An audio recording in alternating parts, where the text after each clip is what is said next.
Hello friends, good morning అండి. బాగున్నారు అందరూ? యాక్చువల్గా నేను ట్రైనింగ్ నుండి రిటర్న్ అయ్యేటప్పుడు ఒక చక్కని అనుభూతి అండి, అది మీతో షేర్ చేసుకోవాలనుకుంటున్నాను. 2012 నవంబర్ 10న మనం కార్ తీసుకున్నాము. అప్పటి నుండి నా జర్నీ అంతా కార్లోనే. ఎక్కడికి వెళ్ళాలన్నా, even long journeys Madras, Hyderabad ఎక్కడికి వెళ్ళాలన్నా కార్లోనే వెళ్ళేవాళ్ళం.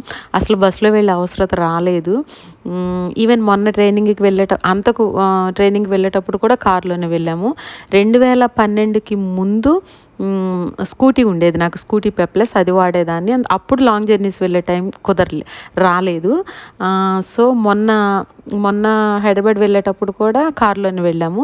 ఇంకా రిటర్న్ జర్నీలో మరలా బాబు నేను కలిసి వచ్చేద్దాం అనుకున్నాము, కానీ బాబుకి సెలవు ఇవ్వలేదు.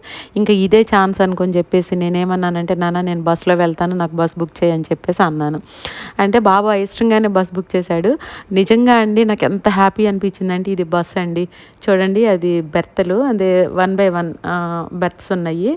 నిజంగా లోపలికి వెళ్ళగానే మన ఇంట్లో ఒక బెడ్రూమ్ ఎలా ఉంటుందో అలా నీట్గా ఇది నా స్లాట్ అండి.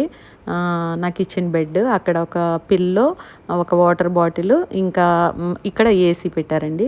నిజంగా మన రూమ్లో ఎలా ఉంటుందో మనకి మళ్ళీ వెలుగు కళ్ళ మీద పడకుండా కట్టాను. నిజంగా ఇది చక్కని అనుభూతి అండి, మీతో షేర్ చేసుకోవాలనుకున్న 20 years తర్వాత మరలా నేను బస్ ఎక్కాను friends. Thank you so much.